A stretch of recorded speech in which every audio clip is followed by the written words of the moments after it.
아, 여러분들 운동 경기들 보시죠? 100m 달리기를 하기 위해서 선수들이 몸을 풀고 긴장한 가운데 그 스타팅 라인에 서서 몸을 숙이고 이제 그야말로 달려나가기 직전에 그 순간을 떠올려 보십시오. 스타터가 빵 하고 총을 울렸습니다. 모든 사람이 뛰어나가는데 한 사람은 그냥 거기에서 주저앉습니다. 상상이나 할 수 있는 일입니까?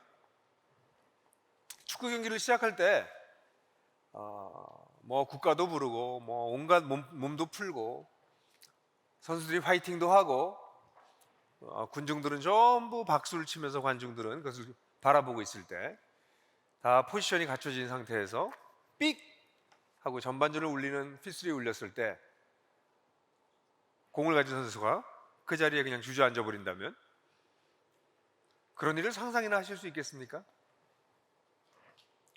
실제로 수많은 그리스도인의 삶 속에서 이와 비슷한 일들이 벌어집니다.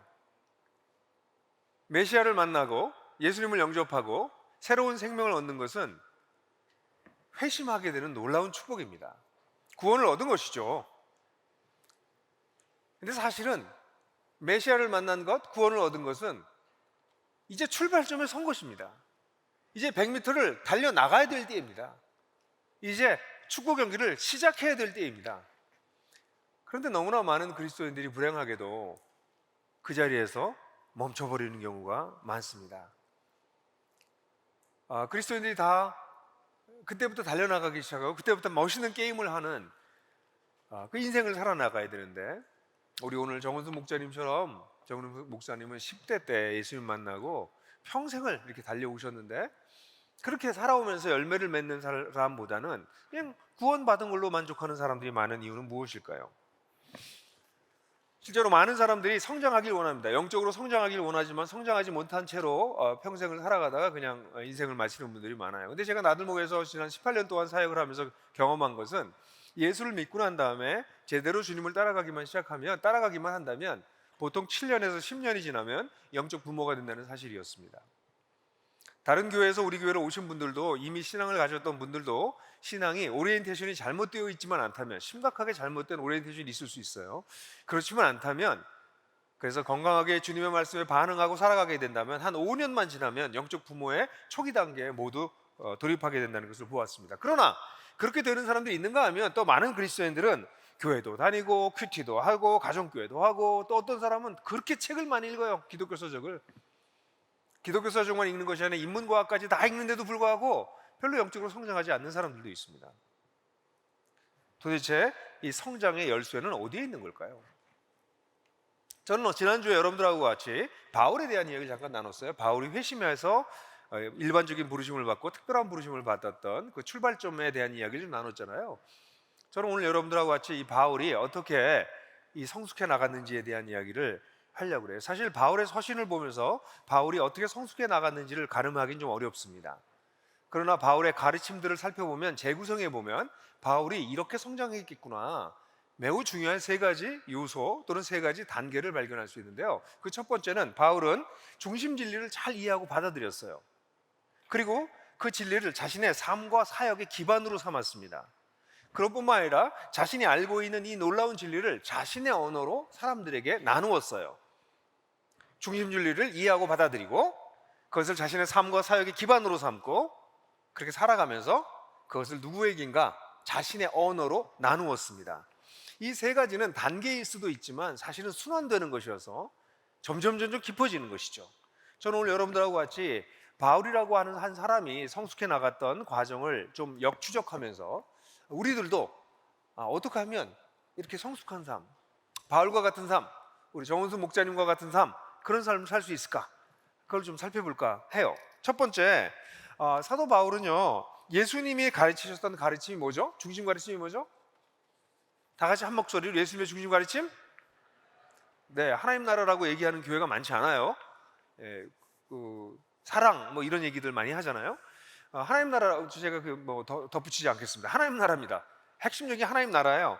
그 하나님 나라를 받아들이고 잘 이해했습니다. 그렇지만 많은 사람들은 바울이 하나님 나라를 별로 얘기하지 않는 것 같은데요, 이렇게 얘기할지 모르겠어요. 오늘 사실 제가 여러분들하고 같이 바울이 인용했던 하나님 나라에 대한 구절들을 다 살펴볼 건데요.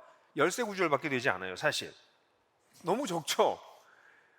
마태, 마가, 누가복음에는, 요한복음에는 하나님 나라라고 하는 단어가 140회씩이나 쓰여지는데 사도 바울은 13번밖에 사용하지 않아요. 그러니까 사도 바울은 예수님의 가르침을 제대로 받아들인 건가요? 이렇게 생각하시는 분들이 많이 있습니다. 또 성경을 좀 읽은 사람들은 예수님의 가르침과 예수님의 가르침이 써 있는 사복음서와 바울의 서신서는 좀 다른데요, 색깔이? 이렇게 얘기하는 분들도 계시고요. 제가 만나봤던 분들 중에서 굉장히 재밌었던 분은 한 분은 저한테 오시더니, 목사님, 저는요 바울 서신을 읽기가 싫어요. 바울 서신을 읽으면요 너무 인간적인 냄새가 나요. 근데 사복음서를 읽으면 정말 이거는 뭔가 좀 거룩하고 신성한 느낌이 들어요. 이렇게 얘기를 하더라고요. 그렇게 읽은 거 굉장히 잘 읽으신 거예요. 제가 깜짝 놀랐어요. 와우, 이렇게 책을 잘 읽으시다니. 교회를 너무 오래 다니신 분들은 그냥 성경은 성경이려니 하고 읽어서 그 차이점을 별로 인식하지 못하는 분들이 많은데요, 처음 하나님을 믿은 분들은 읽어보면 이거 다르거든, 이렇게 생각합니다. 그래서 일부 학자들은 뭐 그런 거 좀 책을 읽어보신 분들은 다 알고 계실걸요, 바울이 기독교를 창시한 사람이다, 이런 소리를 겁없이 막 해요. 뭐 신학자들도 그런 얘기를 합니다. 그런데 제가 보기엔 바울은 예수 그리스도를 철저하게 쫓아갔던 예수 그리스도의 최고의 제자 중에 하나였다라고 생각돼요. 근데 왜 하나님 나라를 그렇게 얘기 안 했어요? 그러면 그렇게 얘기할지 모르겠는데 오늘 제가 그 얘기를 좀 할 거거든요. 사도 바울이 예수님 다마스커스에서 만나고 난 다음에 이제 칩거하고, 그리고 이 자기에게 나타났던 사건이 무엇인지에 대해서 심각하게 고민했습니다. 우리가 그 바울이 오랫동안 칩거하면서 이 진리에 대해서 생각했던 아라비아에 갔거나 다소에 갔었던 삶을 재구성하는 것은 굉장히 어려워요. 우리가 잘 알 수가 없어요. 정보가 충분하지 않기 때문에. 그렇지만 상상력을 좀 발휘해 보세요. 사도 바울이 예수를 믿는 이 이단들을 척결하기 위해서 사도 바울이 어떻게 했을까요? 사도 바울은 학자였습니다. 그렇다면 사도 바울이 이 이단 사설이 이야기하는 바가 무엇인지 연구했을까요? 안 했을까요? 연구했겠죠. 당시 예수에 대한 여러 가지 글들과 이야기들이 있었기 때문에 그 얘기들을 수집해서 얘기를 생각해보고, 이거 가짜 메시아구나, 우리 이스라엘을 혼란스럽게 하는 가짜 메시아구나 하는 확신을 가졌죠. 그런데 예수를 만나면서 자기의 확신이 틀렸다는 걸 알게 됐어요.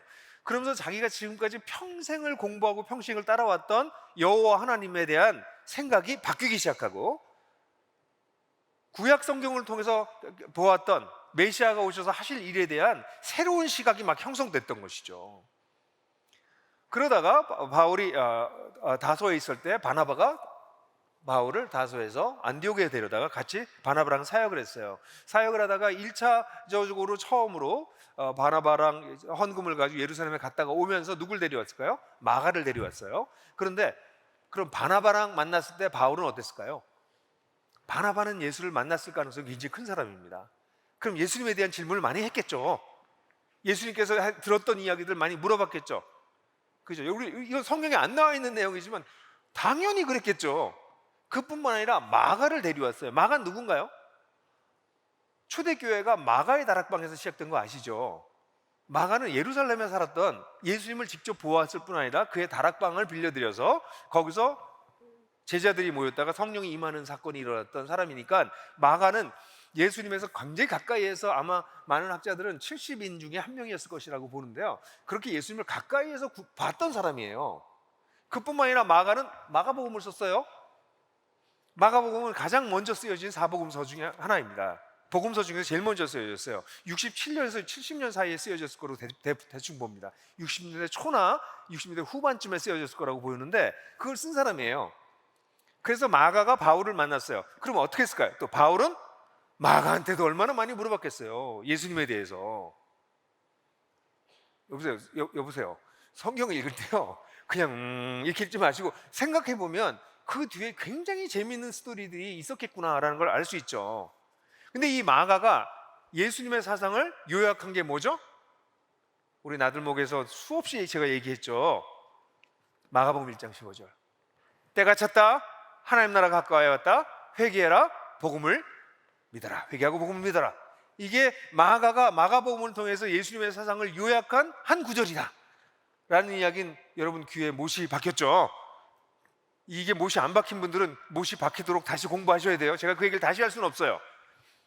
그래서 여러분도 필요하시다면 청년한 때가 찰자라든가 하나님 나라의 도전이라든가 관련된 책들을 읽으시고 제 유튜브에 있는 제 영상들을 보십시오. 그래서 마가는 이 바울을 만나고 난 다음에, 마가복음 물론 67년에 썼고 바울을 만났을 때는 40년대 후반이에요. 그러니까 그 책을 쓰기 한 15년 정도 전에 바울을 만났지만 마가는 이미 예수님의 세상을 너무나 잘 알고 있었어요. 그래서 그걸 설명했겠죠. 그럼 일단 바울이 그의 이 예수님의 가르침을 어떻게 받아들였냐를 얘기하기 전에 마가가 이야기하였던, 다시 말해서 초대교회가 믿었던 그 중심 진리가 뭔지를 지루해도 다시 얘기해야 될 것 같아요. 여러분들 가운데 누구 한 명을 불러내서 저 대신에 하라고 해도 될 것 같다는 생각이 들긴 하지만 최근에 나들목에 오신 분들을 위해서 제가 짧게라도 다시 한번 요약을 할게요. 마가의 가르침은 마가가 마가복음을 통해서 예수님의 가르침을 요약한 것은 무엇입니까? 때가 찼다는 것이에요. 때가 찼다는 얘기는 무엇입니까? 하나님의 심판의 때가 이르렀다는 겁니다. 하나님이 더 이상 이 세상을 좌시할 수가 없구나. 그래서 성경에서 얘기하는 이 세상에 대한 그림은 무엇입니까? 이 세상은 파라다이스가 아닙니다. 이 세상은 악인이 승리하고 착한 사람들이 고통을 당하는, 의인은 핍박을 받는, 정의가 구부러지는, 검은 것을 희다고 말하는 그러는 세상이라고 하는 것이죠. 왜요? 두려울 게 없어요. 하나님을 제거해버리면 두려울 게 없어요. 자기가 주인이 돼버리죠. 자기가 주인이 돼버리고 난 다음에 자신을 잘 통제하면 좋은데 인간은 자기 통제력을 가지고 있지 못해요. 결국 자신의 이익을 위해서, 때때로는 자신의 권리를 위해서 시작하지만 시간이 지나면 자신의 이익을 위해서, 더 지나가서는 자신의 탐욕을 위해서 다른 사람들에 대해서 괴롭히기도 하고 뺏기도 하고 불의를 행하기도 하는 것이 다반사로 일어나는 것이 세상입니다. 그리스도인들은 뉴스를 보면서 세상에서 벌어지고 있는 일들을 보면서 끌끌끌 말세야 말세 이렇게 얘기하지 않는 사람들입니다. 왜 그렇습니까? 성경을 제대로 이해한 그리스도인이라면 세상이 원래 그랬다는 것을 알고 있기 때문에, 겉이 아무리 아름답게 표정되어 있어도 그 뒤에 신음소리와 눈물이 있다는 것을 우리는 알고 있어요. 그것이 세상의 본질입니다. 하나님께서 더 이상 좌시할 수 없다. 때가 찼다. 그래서 구약 성경 전체에서 하나님께서는 이 깨어진 세상을 결국 심판하실 것이다. 그리고 회복할 것이다. 그게 하나님의 때입니다. 호카이로스, 그 때가 왔다. 그리고 메시아가 오신 것이죠. 그러니까 메시아는 이 땅을 심판하고 회복하기 위해서 이 땅에 오신 것이죠. 그 예수께서 오셔서 뭐라고 말씀하셨습니까? 하나님 나라가 가까이 왔다라고 말씀하셨어요. 하나님 나라가 가까이 왔다, 하나님 나라가 이미 시작되었다라고 말씀하신 거나 다름이 없어요. 예수님이 오심으로 예수님의 하나님이 어떤 분인지 보여줘요. 예수님 정말 소중한 분이세요. 아까도 정은수 목사님이 내가 너무 좋아하는 예수님 이렇게 표현했지만, 예수님이 아니었다면 우리가 하나님을 도대체 어떻게 알 수가 있습니까? 예수님이 하나님을 우리에게 보여주실 뿐만 아니라 하나님의 뜻, 하나님의 대계 큰 계획을 우리에게 알려주시는데, 그것이 바로 하나님 나라였죠. 하나님의 다스림이 인간의 역사 속에 들어온다. 예수께서 오셔서 그것을 가르치시고 그 나라가 임하게 하기 위해서 죽으시고 부활하신 것을 통해서 하나님 나라가 시작됐다. 이것이 예수님의 가르침의 요체였습니다. 이 하나님 나라는 사실은 임했다라고 하는 것은 이제 하나님의 나라가 임했으니까 이제 드디어 압제가 끝나고 너무 좋겠네요 라고 말하기 어려운 일은, 우리 모두가 세상의 일부이기 때문에 하나님 나라가 왔다는 얘기는 우리에게 위로의 소식이 아니라 사실은 심판의 소식이죠. 그러니까 하나님 나라가 가까이 왔다는 얘기를 들으면 사실 정직한 사람들이라면 다 도망가야죠. 그러니까 하나님 나라가 왔을 때, 임했을 때, 그러니까 하나님 나라에 들어가려면 이 심판을 통과하지 않고는 들어갈 수가 없거든요. 그러니까 하나님 나라가 가까이 왔다라는 얘기는 사실은 자기 자신을 성찰하지 않고 그냥 자기 자신은 늘 피해자라고 생각하는 사람들에게는 하나님 나라가 좋은 소식이라고 착각할 수 있을지 모르지만, 조금만 자기를 성찰해 보면, 자신 속에 있는 악을 발견하게 되면, 이게 악이 언제든지 드러나올 수 있다는 것을 발견한 사람들은 이 하나님 나라가 다가왔을 때 나도 심판의 대상이구나 하는 것을 깨닫죠. 사실 기독교가 오늘날 굉장히 가벼워진 이유가, 이 하나님 나라와 하나님의 심판에 대해서 너무 가볍게 여기기 때문입니다. 하나님은 이 깨어진 세상을 좌시하실 수가 없었어요. 여러분들 조금만 인문사회과학적인 공부를 안 하셔도요, 그냥 신문 한번 보세요. 지금도 일어나고 있는 끔찍한 수많은 일들, 아니 어떻게 사람이 사람한테 저럴 수 있을까 하는 일들이 그냥 다반사로 일어나고 있어요. 보도되고 있는 거는, 신문에 나오는 건 극히 일부예요. 그리고 우리 이웃에서 일어나잖아요. 어쩌면 여러분 가정에서도 일어났었잖아요. 곳곳에서 일어나고 있어요. 이것이 개인적인 차원에서 넘어서서 국가와 국가 간에서 일어나고 있고요, 종족과 종족 간에 일어나고요. 예를 들어서 우리 좀 지난 얘기지만, 여러분 이런 얘기를 제가 하기가 좀 싫긴 해요. 근데 유대인 학살이 600만 죽었잖아요. 유대인 학살했을 때. 예를 들어서 공산주의 혁명을 통해 가지고 얼마나 많이 죽었는지 아세요? 20세기에 잘 몰라요 사람들이. 공산주의 혁명으로 인해 가지고 레닌과 스탈린과 모택동과 김일성과 이들을 통해서 죽은 사람들의 숫자가 셀 수가 없어요. 100명, 200명, 600만 정도가 아니에요. 1000만, 2000만 정도가 아닙니다. 셀 수가 없어서 거의 1억 정도가 죽었을 거라고 봐요. 그 중에 그리스도인들만 한 2500만 내서 3000만 죽었을 거라고 봅니다. 상상도 할 수 없는 일들이 실제로 이 근현대사에 일어나고 있어요. 지금도 일어나고 있습니다.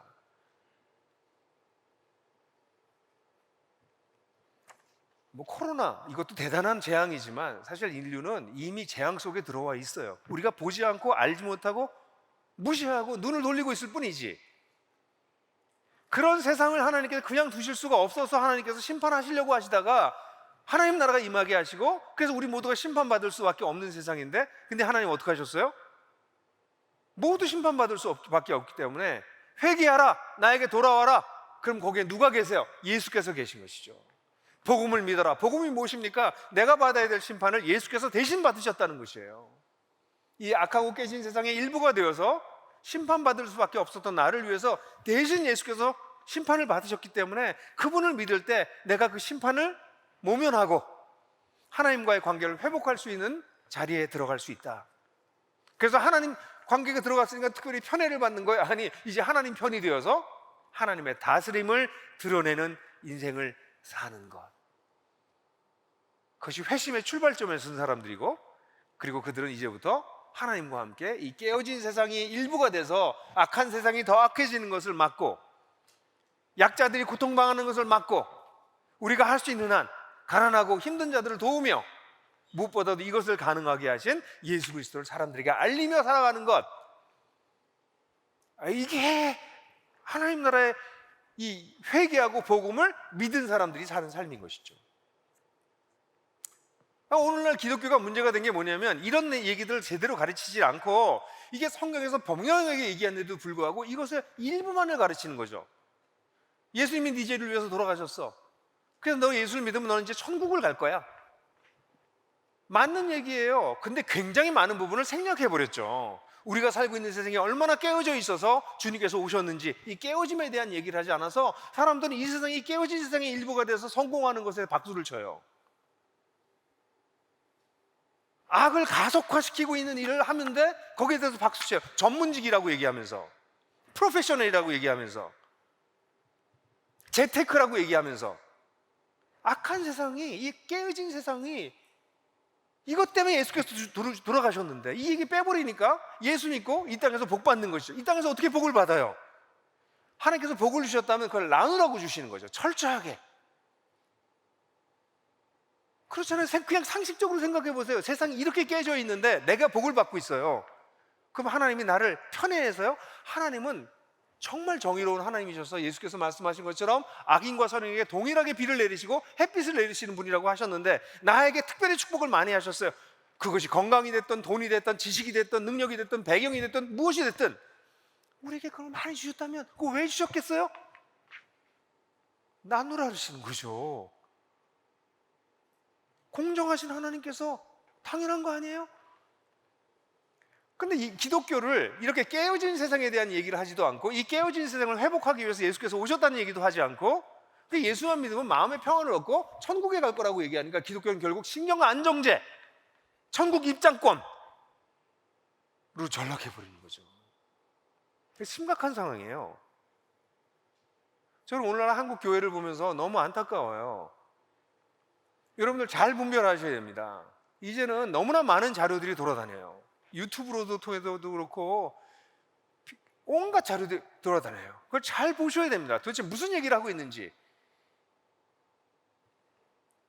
분별이 안 되면 사실은 혼란스러운 얘기들이 우리를 위로해 주니까, 나한테 힘을 주는 것 같으니까. 여러분, 이게 기독교입니다. 기독교는 하나님 나라가 시작됐다는 것이에요. 예수님의 가르침에 정말 놀라운 것은 이 하나님 나라가 시작됐다, 현재성이거든요. 이것을 바울은 마가를 통해서 제대로 이해했습니다. 저는 여러분한테 질문하는 것이죠. 여러분은 나들목 교회를 다니시는 것의 가장 큰 축복은, 나들목 네트워크 교회를 다니시는 것의 가장 큰 축복 중에 하나는, 아니 모든 교회를 다니는 사람들의 축복은 여기 있어야 된다고 생각해요. 예수님의 가르침을 선명하게 듣는 것. 지난주에 한 목사님이, 여기 교회가 아니고 우리 네트워크에 있는 딴 교회 목사님이 저를 찾아오셨는데, 그분은 어릴 때 예수를 믿고 선교단체에 있고 평생 주님을 위해 살다가 교회에서 계속 상처를 받아서 결국은 천주교로 옮겨야 되겠다, 한국의 개신교는 더 이상 소망이 없다, 천주교로 옮겨야 되겠다라고 생각할 정도로 어려워하시다가 저희 교회를 어떻게 오셨대요. 그러니까 저희 교회에 오셔서 한 10년 전에 오셨는데, 오셔서 성경을 듣고선 깜짝 놀랐대요. 하나님 나라 얘기를 처음 들었다는 거예요. 그래서 자기 집에 가서 그 평생 읽었던 성경을 다시 읽었대요. 그때 거기 하나님 나라가 다 있는데 어떻게 나는 평생 하나님 나라를 못 발견했는지 모르겠다. 그때부터 자신의 인생이 바뀌었다고. 여러분, 그것은 저나 나들목이 훌륭해서가 아니에요. 우리가 예수님의 가르침에 충실하기 때문이에요. 그것을 받아들였기 때문에, 그것을 이해하고 받아들였기 때문에. 그게 첫 번째 단계입니다. 그러니까 진리를 알지 못하고 진리를 받아들이지 않은 상태에서, 아니 어떻게 그 다음 단계로 넘어갈 수 있겠습니까? 그건 불가능합니다. 그래서 혹시 여러분들 가운데 아직도 내가 예수 믿는 게 뭔지 모르겠고, 나는 밤낮 왔다 갔다 하는 것 같고, 그렇다면 내가 어떻게 해서 더 나를 똑바로 잡을까? 안 돼요. 여러분들이 진리를 알게 되면 그 진리가 여러분들 붙잡습니다. 그게 그러니까 진리죠. 그 진리가 우리를 끌고 가는 거지, 내가 나를 어떻게 해가지고 좀 변화돼서 수양을 해서 어떻게, 그런 게 아닙니다. 기독교가 예수를 만나고 예수께서 가르친 진리가 내 속에 선명해지면 선명해질수록 내 삶이 선명해지는 거죠. 그래서 첫 번째 단계는 바로 이것을 받아들이는 것입니다. 이해하고, 이해하셔야 돼요. 먼저 이해하지 않은 걸 어떻게 받아들입니까? 어떻게 믿습니까? 그러니까 한국 교회는 이런 걸 설명 안 하려고 하니까 어떻게 해요? 질문하지 마, 일단 믿어, 믿으면 알게 돼, 이런 이상한 말을 하는 거죠. 이해해야 믿는 거고요, 믿고 나면 그 이해가 더 깊어지는 거죠. 그래서 이해가 필요한 것입니다. 일부의 사람들은 이해하는 것이 마치 하나님을 대항하고 영적인 것을 반대하는 것처럼 가르치는 사람들도 점점 많아지고 있어요. 걱정돼요. 분별하셔야 됩니다. 그게 첫 번째입니다. 그럼 두 번째 단계는 뭘까요? 두 번째 단계는 이것을 자신의 삶의 기반으로 삼는 것입니다. 바울은 이 예수의 중심 가르침을 이어받았어요. 그러니까 사람들이 얘기할 때, 바울하고 예수하고 다른 것 같은데요. 사실 이거는요, 신약계에서도 지저스 앤 폴, 그래서 예수와 바울이 차이가 난다, 이걸 연구하는 장르가 따로 있을 정도로 중요한 부분이에요. 근데 저는 바울을 공부하면서 바울이 정말 예수님의 제자였다라는 사실을 확신하게 됐고, 또 바울을 읽으면 사실 굉장히 많은 부분에서 예수님의 말씀이 이렇게 에코가 돼요. 이렇게 울려와요. 여러분들 가운데 혹시 바울의 서신을 읽다가 이건 예수님의 가르침이 반영된 가르침인 것 같은데, 이런 게 느껴지시면 성경을 진짜 잘 읽으시는 거라고 저는 감히 생각해요. 근데 오늘 여러분들하고 같이 이 얘기를 좀 해보면, 바울은요, 무엇보다도 임한 하나님 나라를 누리자, 이게 그의 사상이었어요. 하나님 나라가 시작됐으니까 이 시작된 하나님 나라, 우리에게 임한 하나님 나라를 누리자. 그래서 골로새서 1장 13절을 보면 한번 같이 읽을까요? 시작. 아버지께서 우리를 암흑의 권세에서 건져내셔서 자기의 사랑하는 아들의 나라를 옮기셨습니다. 여러분, 암흑의 권세가 뭐예요? 앞이 보이지 않는 것입니다. 어디로 가는 게 옳은지 모르는 것입니다. 어떻게 살아야 될지, 왜 살아야 될지 무엇이 진리이고 무엇이 바른 것인지, 어디까지 관용할 수 있는지, 어디까지 넘어가면 안 되는지, 이런 것이 더 희미한 것이 암흑입니다. 근데 권세예요. 권세. 휘어잡고 있어요. 그런 암흑의 권세에 휘어잡혀 있었던 우리가 어디로 갔어요? 자기의 사랑하는 아들의 나라로 어떻게 해요? 옮기셨다고요. 옮기실 거라고요? 아니, 옮기셨다고요. 과거예요. 과거에 이미 옮겨졌어요. 그렇다는 얘기는 무슨 얘기입니까? 그 나라가 이미 현재 존재한다는 것입니다. 우리 모두는 어떤 사람들입니까? 하나님을 정말 받아들인 사람, 예수를 정말 받아들인 사람들은 더 이상 하나님이 없는, 무엇이 옳은지, 어떻게 살아야 될지, 사는 게 무엇인지, 이런 것을 모르는 모호한 상황과 어두운 세상에 거기에 휘어잡혀 있는 사람들이 아니라 거기서 그 아들의 나라로 옮겨진 사람들입니다. 맞나요? 우리 옮겨졌어요. 이미 하나님 나라는 이미 시작됐습니다. 그래서 로마서 14장 11절에는 뭐라고 그러나요? 다 같이 한번 크게 읽을까요? 시작. 하나님의 나라는 먹는 일과 마시는 일이 아니라 성령 안에서 누리는 의와 평화와 기쁨입니다. 여러분, 여기 먹는 일과 마시는 일이 뭘까요? 이게 세상 일이에요. 먹고 살려고 하는 세상 일. 근데 여기서 세상 일이라고 하는 것은 하나님을 제거하고 먹고 마시고 사는 것입니다. 하나님 없이 먹고 사는. 그러니까 사실 오늘날 모든 사람들이 먹고 사는 일에 전부 집중해요. 먹고 사는 일 자체가 나쁜 것이 아닙니다. 먹고 사는 일에 뭐가 빠졌어요? 가장 핵심인 하나님이 빠져버린 거죠. 그런데 하나님 나라는 이 예수 하나님을 받아들였기 때문에 뭐라고요? 성령 안에서 의와 평화와 기쁨. 우리가 하나님을 받아들였을 때 우리 모두는 성령 안에 있게 되고, 성령으로 말미암아 하나님과 어떻게 돼요? 하나님과의 관계에서 바른 관계를 형성하게 돼요. 평화, 사실 모든 면에 다 연결되지만 강조점을 주자면 평화는 사람들 간의 평화입니다. 물론 하나님과의 평화에 기초한 것이지만 평화가 이루어지죠. 기쁨, 우리 삶의 기쁨이, 참된 기쁨이 회복되는 것이죠. 그걸 어떻게 하는 거예요? 이 땅에서 누리는 겁니다. 하나님 나라는 먹고 마시는 일, 하나님 없이 세상살이를 하는데 몰두하는 것이 아니라 성령 안에서 하나님과 살아있는 관계를 누리고, 사람들과 평화로운 관계를 누리고, 이 땅에 살면서 정말 하나님께서 주시는 기쁨을 누리면서 살도록 하는 것. 그걸 언제 하는 거라고요? 죽어서? 아니, 여기서. 그걸 누리자. 바울이 그렇게 얘기하는 거죠. 그래서 고린도서 4장 20절에서 뭐라고 하나요? 다 같이 한번 읽어보죠. 시작. 하나님 나라는 말에 있지 아니하고 능력에 있습니다. 살아내는 게 중요하다는 것이죠. 여기서 능력이라고 얘기를 하면 사람들은 이 기적을 일으키는 거구나 이렇게 할지도 모르는데, 여러분, 고린도서는 어떤 책이에요? 수많은 기적을 일으키는 사람들에 대해서 육적인 그리스도인이다 이렇게 얘기하는 데입니다. 그들 가운데 분쟁이 있었기 때문에. 여기에 능력은 이런 기적을 일으키는 것이 아닙니다. 성경에서의 능력은, 성경에서 가르치는 능력은 무엇일까요? 그것은 낮아져서 타인을 위해서 자기 자신을 주는 능력입니다.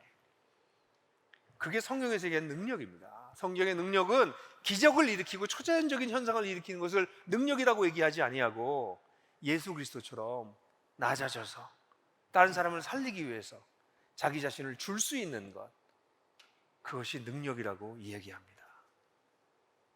하나님 나라는 말 많이 하는 게 아니라, 말로 설명하고 말로 표현하는 것이 아니라 실제 삶에서 그 능력을 누리는 것입니다.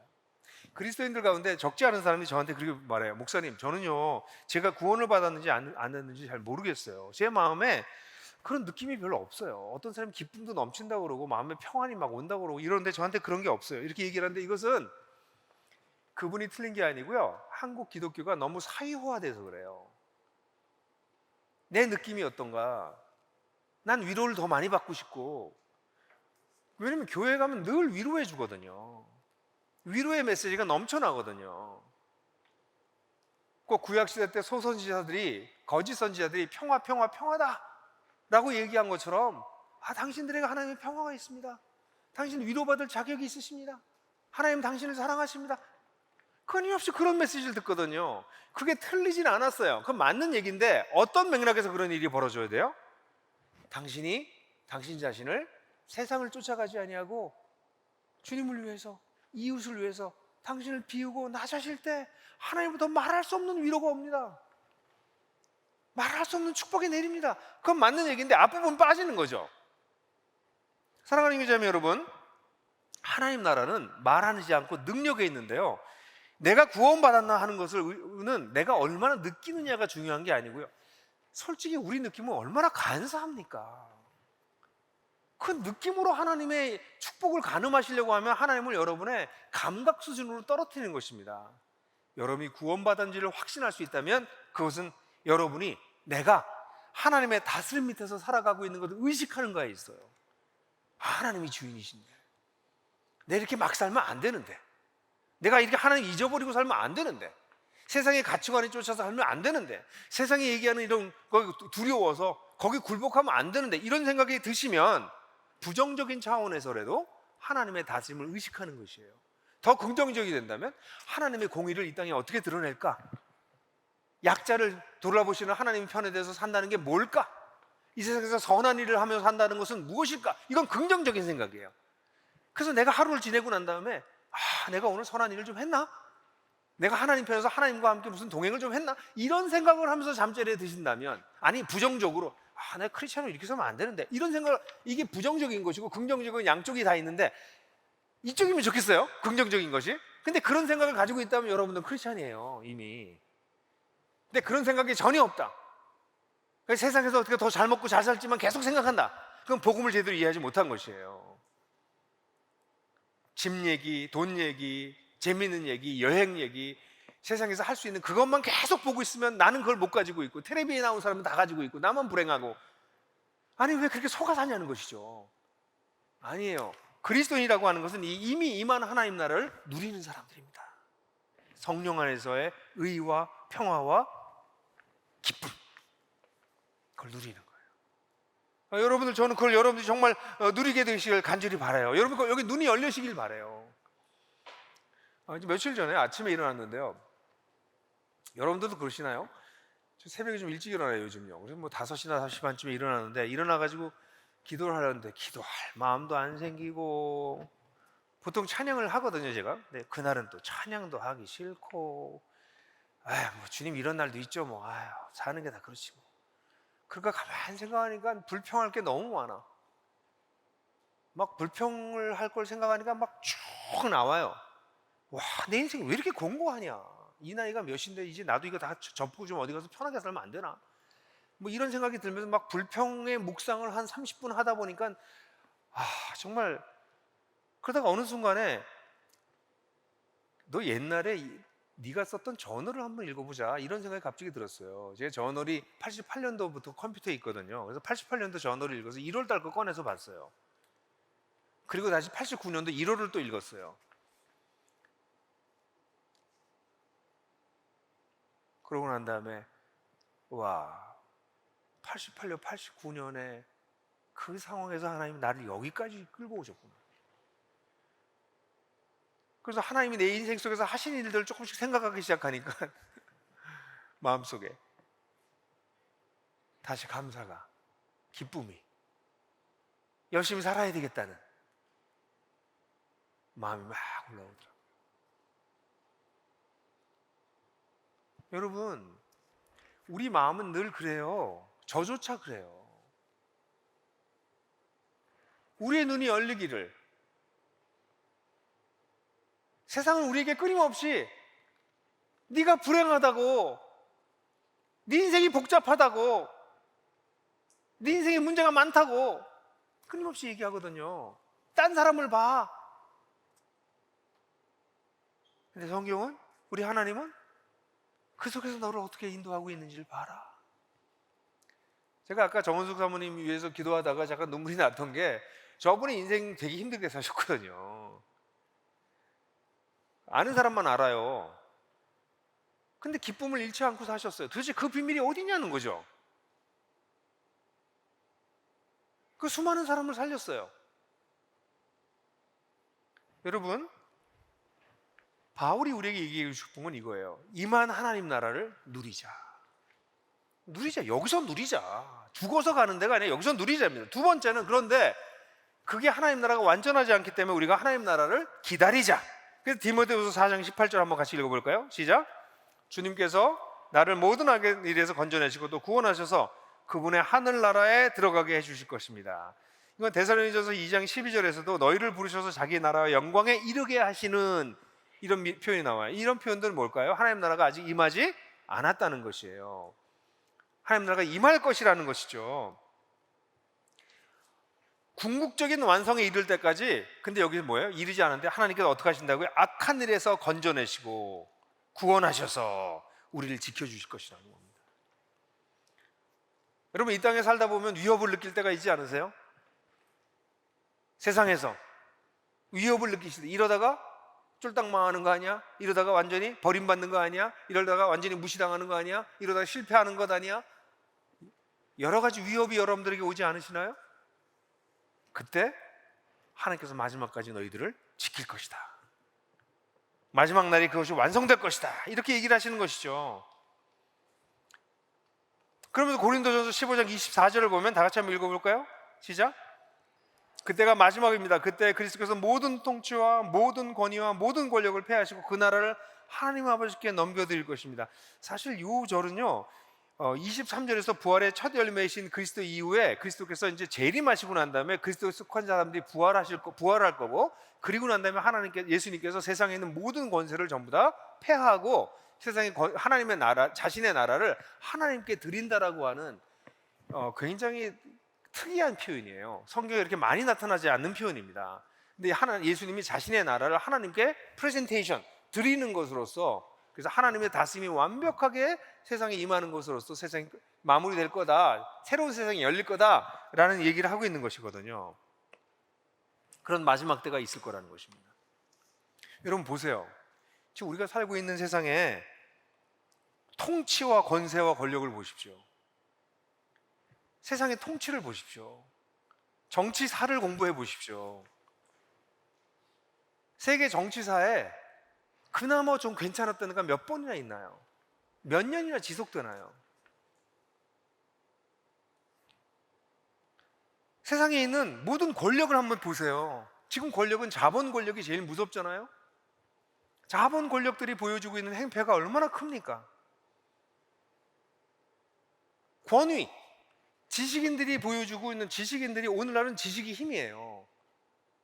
엘빈 토플러 같은 사람이 과거에 권력이 대이동할 거다 이렇게 얘기를 하면서 지식으로 이동할 거다 이런 얘기를 옛날에 했을 때 아무도 이해를 못했는데, 사실 지금은 정말 지식이 권위예요. 그래서 굉장히 유명한 분들이 이제는 전부 다 유튜브를 개설해서 전부 자기 얘기를 해요. 그런 얘기들 중에서 정말 좋은 얘기들도 많지만 어떤 이야기들은 세계관 자체가 잘못되어 있는, 거기서 출발한, 근데 자신 있게 그런 얘기들을 마구 쏟아내는 거죠. 그 사람들이 혼란에 빠지죠. 우리가 살고 있는 이런 세상에 하나님 없는 통치와 하나님 없는 권위와 하나님 없는 권력을 폐하시고 하나님을 중심으로 새롭게 재편성되는 세상을 여실 것이다. 사람에게 정말 생명을 주고 진리를 주고 참된 삶의 의미와 재미를 주는 그런 세상을 회복하실 것이다. 이게 하나님의 약속이십니다. 그러면 우리는 어떻게 할 것인가? 그 나라에 이미 들어갔으니 그 나라의 일원답게 살자. 그래서 갈라디아서 5장 19절부터 20절 같이 한번 21절까지 읽어볼까요? 시작.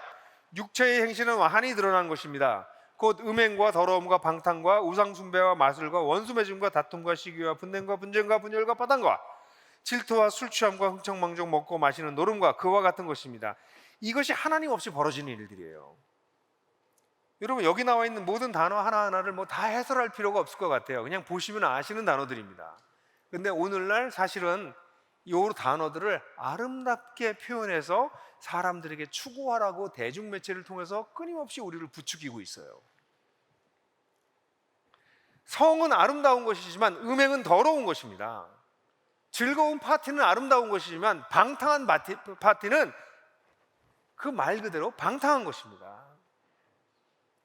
여기 나와 있는 단어들이 사실은 현대어로 바뀌어지면, 이것을 아름답게만 바꾸면 그냥 방송에서 여러분들이 끊임없이 보고 있는 내용들입니다. 이걸 추구하라고 얘기하고 있어요, 세상에서. 근데 바울이 이렇게 얘기하고 있어요. 그러면서 말하기를, 21절 하반절서부터 말하기를, 내가 전에도 여러분에게 경고했지만 이제 또다시 경고합니다. 이런 짓을 하는 사람들은 하나님의 나라를 상속받지 못할 것입니다. 이건 무서운 얘기예요. 크리스찬입니까 당신이 구원의 확신이 있습니까? 근데 이렇게 살고 계시다고요? 그럼 여러분들은 하나님 나라를 상속받지 못할 것입니다 라는 것이에요. 구원 한 번 받으면 구원 안 잃어버리는 거 아닌가요? 교리적으로 그렇게들 이야기하죠. 그럼 당신이 구원받았다는 걸 어떻게 확신할 수 있는데요? 제가 확신하니까요. 그러니까 당신이 확신하는 것을 확신하니까 그것이 구원을 말이 안 되는 얘기예요. 우리의 구원, 내가 가지고 있는 확신의 정도에 따라서 구원을 받는 것이 아니고요. 성경은 뭐라고 얘기하냐면 구원을 받았다면 거기에 걸맞는 삶을 살 것이다. 하나님 없이 사는 사람들과 똑같이 산다면 당신이 어떻게 하나님 나라를 유산으로 받을 수 있겠는가? 라는 얘기예요. 그렇다면 우리가 질문해 봐야죠. 부정적으로 얘기하자면 나는 세상 사람들하고 비슷하게 사나? 비슷하게 추구하나? 그럼 심각한 문제가 생기죠. 그러나 반대쪽으로 또 긍정적으로 얘기하자면 나는 그렇다면 하나님과 새로운 가치를 추구하고 살아가나? 그리고 내가 하나님 나라를 유산으로 받을 것에 대한 소망이 있는가? 여러분 상속 받아보셨나요? 상속받는다는 건 대단한 일이죠. 내가 한 일이 없는데 부모로부터 뭘 받는 거죠. 물론 빚을 상속받는 사람들도 있어서 이 얘기를 들으면 기분 나쁜 분들도 막 있겠지만 내가 한 일이 없는데 부모로부터 뭘 받아요. 이건 대단한 축복이죠. 그래서 아마 다들 재벌가의 자녀가 되길 간절히 바라고 거기 뭐 며느리가 되든 사위가 되기를 간절히 바라고 로또를 맞길 바라고 이게 한꺼번에 뭐 확 던져지길 바라는 것이죠. 근데 여러분 하나님 나라가 그런 재벌가나 로또만큼 비교한다면 거기에 떨어질까요? 여러분 하나님 나라에 대해서 아시나요? 우리가 누구라고요? 우리가 주님을 따라서 이 땅을 살았다면 우리가 상상할 수 없는 그 하나님 나라를 뭐 할 거라고요? 상속할 거라고요. 우리는 하나님 나라를 상속할 것입니다. 요 대면에서는 아멘 같은 게 좀 나와야 되긴 해요. 근데 우리 교회가 워낙 아멘을 끄고 있기 때문에 그래도 이번에 한번 해볼까요, 우리? 억지로도 한번 해볼까요? 한번 생각해 보세요. 그 좀 부자 부모 만나가지고 아파트 몇 채라도 상속받았으면 좋겠다고 생각하는 게 우리인데 그게 아니라 하나님 나라를 통째로 상속받을 거예요, 우리가. 우리는 하나님 나라를 상속받을 상속자들입니다. 한 번만 합시다, 이번에 이렇게. 여러분, 저는 우리가 눈이 열렸으면 좋겠어요. 이 소망 때문에 이 땅에서 인내할 수 있는 거거든요. 이 소망이 없으면 인내할 수 없습니다. 그래서 자신을 깨끗하게 하는 것입니다. 자신이 세상의 헛된 것에 따라서 하나님 없는 가치관에 따라서 살아가는 것에 내 자신을 쉽게 내어주지 못하는 것입니다. 그 나라를 받아들인 그 나라를 받은 사람들답게 살기 때문에. 그래서 데살로니가 후서 1장 15절에서는 뭐라고 그랬나요? 한번 같이 읽어볼까요? 시작. 이 일은 하나님의 공의로운 심판의 표이니 하나님께서 여러분을 하나님 나라에 합당한 사람이 되게 하시려고 주신 것입니다. 여러분은 참으로 그 나라를 위해서 고난을 당하고 있습니다. 골로새서 4장 11절에도 비슷한데요. 하나님 나라를 위해서 사는 사람들은 이 땅에서 뭐 어떻게 돼요? 고난을 당합니다. 피할 수가 없습니다. 왜냐하면 세상은 하나님이 없는 곳일 뿐 아니라 하나님이 추구하는 가치를 따라가지 않게 만들기 때문에. 저도 회사에서 일을 하고 있고요. 회사가 좀 더 좋은 회사가 되게 하려고 애를 쓰고 있는데요. 여간 어려운 게 아닙니다. 근데 만약에 제가 이런 사상이 없었다면 아마 벌써 지쳐서 떨어져 나갔을 것이에요. 이거 안 되나 보다. 이 세상은 어차피 안 되나 보다. 그냥 교회로 돌아가서 교회만 열심히 해야 되겠다. 이런 생각을 했을지도 모르겠어요. 근데 만약 하나님 나라를 우리가 살아낸다면 세상에서 끊임없는 거스름을 경험합니다. 굉장히 많은 거스름을 경험합니다. 뭐 제일 억울한 것은 늘 오해받는 거죠. 다반사로 오해받습니다. 괜찮습니다. 그런 겁니다. 그런 일이 있을 때는 어렵죠. 또 여러분 생각할지 몰라요. 목사님이 지난주에 무슨 어려움이 있었나? 아니요, 늘 그래요. 왜냐면 하나님을 따라 사는 길이 그렇게 쉽지 않기 때문에. 근데 이 길을 왜 살아요? 우리가 바보예요? 아니요. 하나님이 지금도 다스리고 계시고 하나님 나라가 임할 것을 온전한 하나님 나라가 임할 것을 우리가 정말 알아버렸기 때문입니다. 그러므로 기독교의 본질은 세상에서 복받는 종교가 아니라 하나님 나라를 추구하는 것이고요. 하나님 나라를 추구하다가 만약에 불편함이나 고난이 있다면 그것도 피하지 않는 것이 기독교의 본질입니다. 고난을 반기지 않습니다. 핍박을 반기지 않습니다. 우리는 싫어합니다. 그러나 하나님 나라가 더 소중하기 때문에 하나님 나라를 따라가다가 만약 그런 일을 겪는다면 피하지 않게 하소서. 저를 도우소서. 이게 하나님 나라 백성답게 살아가는 모습인 것이죠. 여러분, 이 진리를 제대로 이해하고 받아들이고 난 다음엔 이것이 나의 삶의 기반으로 되어 있는가를 보셔야 됩니다. 교회를 열심히 다니시는 것도 좋지만 그것이 기반이 됐다는 것을 뜻하지 않습니다. 성경을 열심히 읽고 기도를 한다고 하지만 사실 그것이 기반이 됐다고 말하지 않을 수 있습니다. 여전히 세속적 욕망과 세속적 방법을 추구하면서 기도도 열심히 하고 예배도 열심히 드리고 종교 생활도 열심히 할 수 있기 때문에 중요한 것은 이 진리가 나의 삶의 기반이 되었는가. 나는 시작된 하나님 나라를 살아내고 있고 다가올 하나님 나라를 바라보며 그렇기 때문에 하나님 나라 백성답게 살아가고 있는가. 이 놀라운 축복을 누리고 있는가. 이게 부담인가 축복인가. 여러분, 부담이 축복이에요. 이게 엄청난 축복이구나. 이런 걸 깨달으셨다면 여러분들은 이미 기반이 좀 형성됐다 이렇게 생각하실 거고요. 아니, 그 어려운 걸 왜 그렇게 사는데? 그거 내가 살 수 있을까? 이런 생각이 만약 드신다면 아직 기반이 형성되지 않은 상태입니다. 그렇다면 성숙하기는 굉장히 어렵죠. 세상에 의해서 여러분들은 끊임없이 요동칠 것입니다. 세상이 여러분들이 흔들면 여러분들이 흔들릴 것입니다. 그러나 이것이 여러분의 기초가 되시면 세상이 흔들어도 좀 흔들렸다가 다시 자리를 잡는 거죠. 늘 흔들려요, 약간씩은. 그렇지만 다시 자리 잡는 것이죠. 기초가 분명하기 때문에. 이런 단계가 있다면 한 단계 더 여러분들이 나아가길 바라는데 그것이 바로 사도 바울의 놀라운 면이기도 하는데 이런 놀라운 축복을 자신의 언어로 나누는 것입니다. 바울의 고민이 뭐였냐면요, 바울은 유대인들을 하나님께서 회복하실 거야, 메시아가 오셔서 유대인들을 회복할 거라고 믿었거든요. 근데 하나님을 만나고 난 다음에, 예수님을 만나고 난 다음에 이 하나님이 유대인만이 아니라 열방, 땅끝에 있는 모든 사람들을 다 구원하시려고 하신다고? 그 구약 성경에 나왔던 얘기가 진짜 이루어지는 거야? 여기에 눈이 열리기 시작했어요. 내가 멸시했던 이방인들, 그들도 구원을 하신다고 하나님이? 이게 구역에 나와 있던 얘기가 문자 그대로 이게 정말 사실이야? 이런데 막 눈이 열리기 시작한 거예요. 우리 아까 얘기했던 목자님이 평생 성경을 봤지만 하나님 나라를 발견하지 못했다가 나들목에 와서 하나님의 나라를 발견하고 성경이 다시 보였던 것처럼 바울도 늘 성경을 읽었지만 열방을, 이방인을 개처럼 생각하는 이방인들이 구원을 얻을 거라고 하는 생각이 없었어요. 근데 자기가 구원을 얻고 난 다음에, 메시아를 만나고 난 다음에 메시아가 단순히 이스라엘을 회복하는 분이 아니라 전 세계를 회복하는 분이야? 라는 걸 알게 되고 난 다음에 그 다음에 질문이 생기는 거죠. 이렇게 할례도 받지 못한 이런 죄인들을 하나님께서 어떻게 살리신단 말인가? 어떻게 구원을 일으킨단 말인가? 그리고 바울이 깨달은 게 뭐예요? 한량없는 은혜. 아까 찬양 너무 좋은 찬양이지만 그 찬양은 우리 개인사적인 면에서 한량없는 은혜를 얘기하는 것이지만 사실 성경에서 얘기하는 한량없는 은혜는 소망 없는 죄인이, 하나님께 나갈 수 없는 죄인을 사랑해 주시는 그 은혜를 얘기해요. 그러니까 바울은 이 은혜를 경험했어요. 이 사랑을 알게 됐어요. 사람들을 구원하시는구나. 이 악인들을, 이 죄인들을 버리지 않으시는구나. 이 형편없는 사람들을 살리시는구나.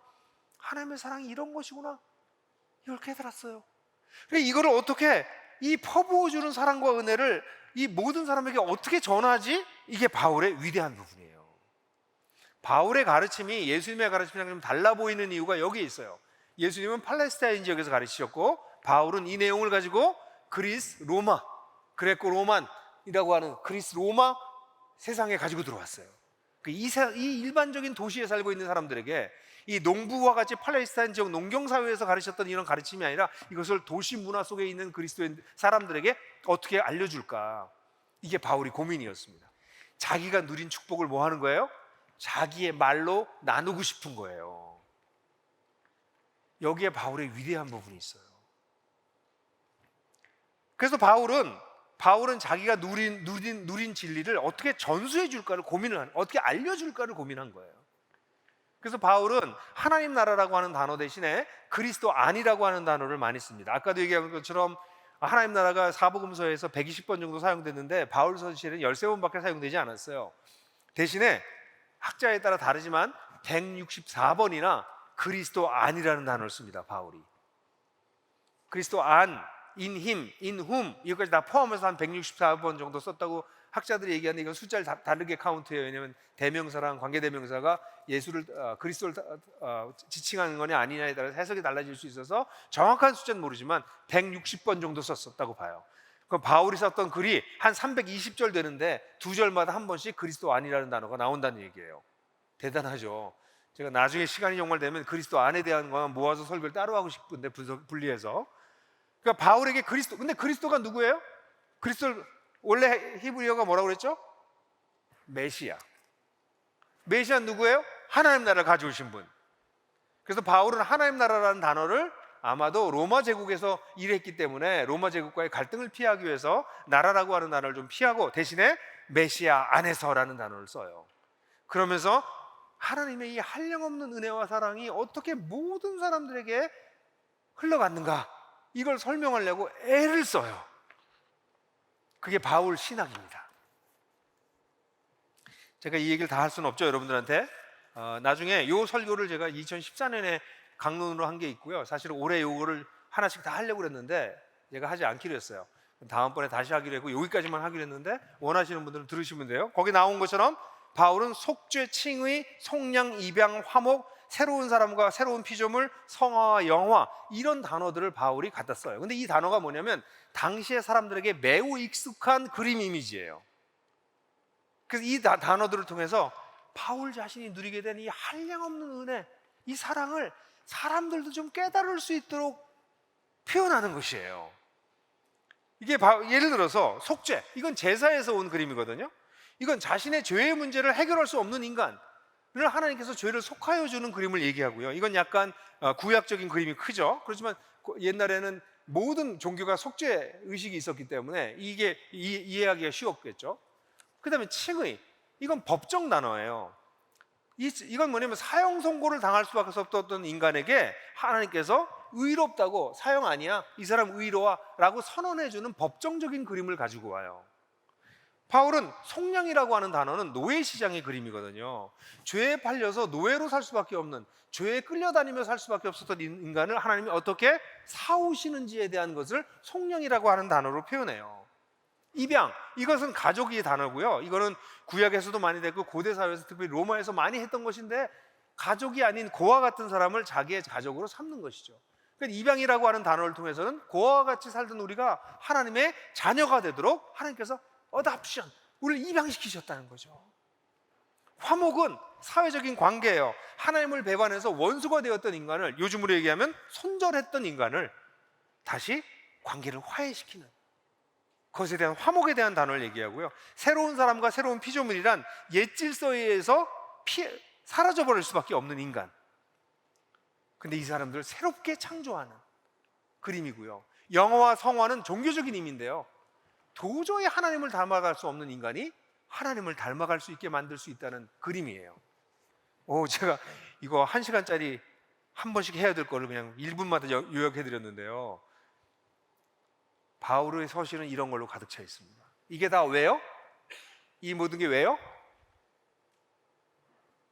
하나님 앞에 나아갈 수 없는 죄인이, 사형 선고를 받은 사람들이, 노예같이 팔려갔던 사람들이, 고아 같은 사람들이었던, 원수가 됐던 사람들이, 썩어져 가고 있던 사람들이, 하나님을 닮기는커녕 야수를 닮아가던 사람들이 어떻게 하나님을 만나서 변화될 수 있는가?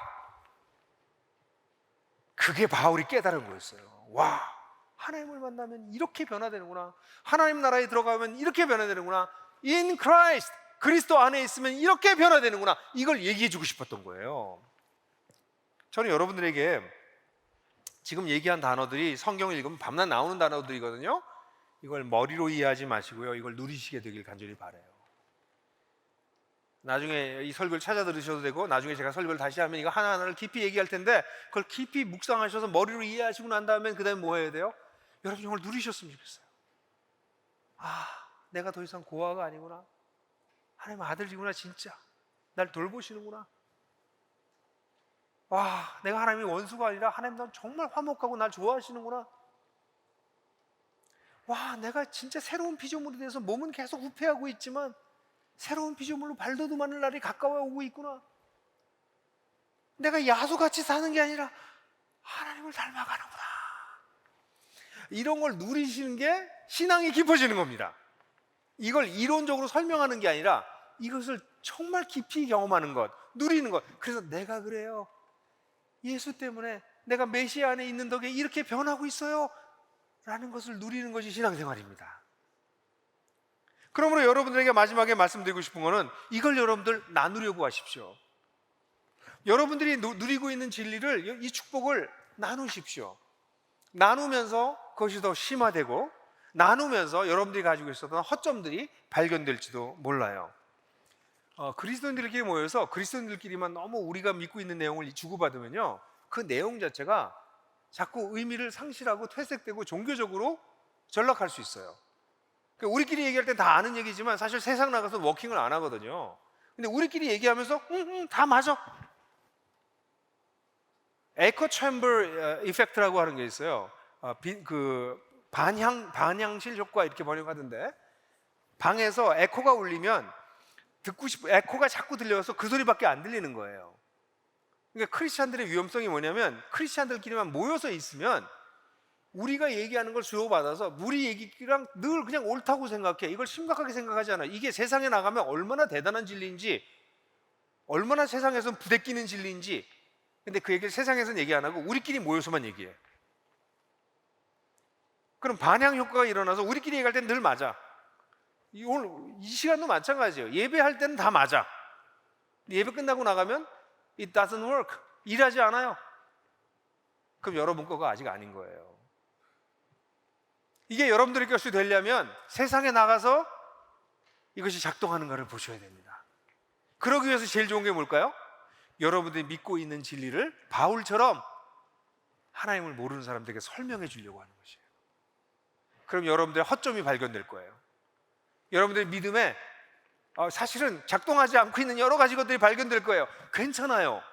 여러분들이 기독교를 디펜드하지 못한다고 해서 기독교가 없어지지 않아요. 여러분들이 친구들하고 얘기하다가 말문이 막혔다고 해서 예수 그리스도가 말문이 막히지 않으세요. 괜찮아요. 근데 얘기를 하세요. 나누세요. 그러면 여러분들의 믿음이 점점 더 든든해질 것이에요. 저는 여러분들의 언어로 여러분들이 믿은 예수님을 전해줄 수 있길 바라요.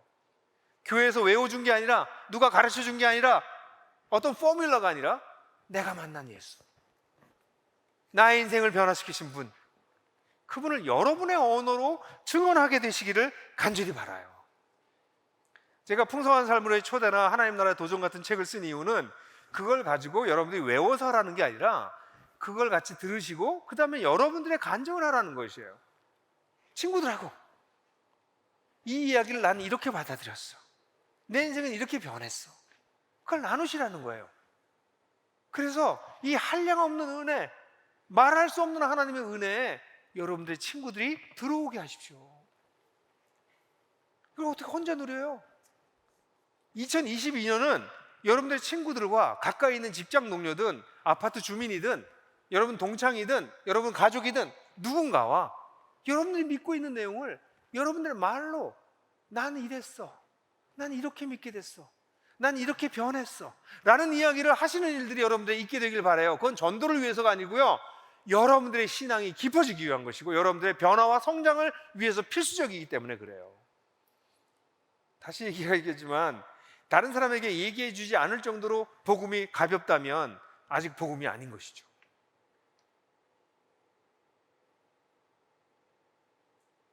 이 복음은 전하지 않을 수가 없구나.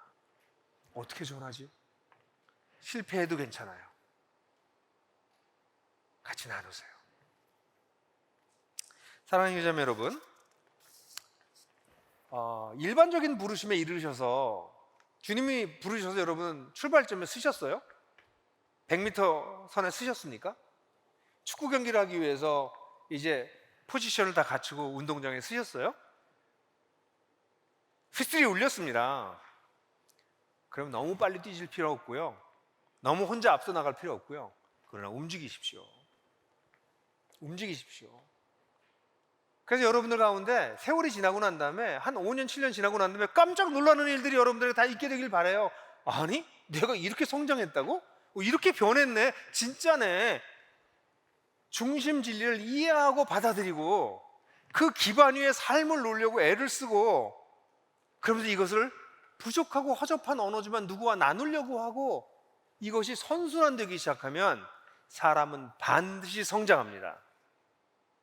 그러나 여러분들이 일반적인 부르심을 받았다고 하는 자리에 서 계시면 여러분은 평생 거기 서 계시다가 인생이 끝날지도 모릅니다. 그건 얼마나 안타까운 일입니까? 인생을 살아가면서 누릴 수 있는 성령 안에서의 의와 평화와 기쁨을 맛보지 못하고, 하나님 나라는 말에 있지 않고 능력에 있느니라 했던 그 말씀의 의미를 깨닫지 못하고, 그냥 세상과 겨우겨우 바둥바둥대다가 살다가 인생이 끝나는 것을 원하십니까? 아니시면 달려나가길 원하십니까? 2022년이 여러분 모두들에게 그런 놀라운 한 해가 되기를 주님의 이름으로 축복합니다. 우리 1분 동안 침묵하겠습니다.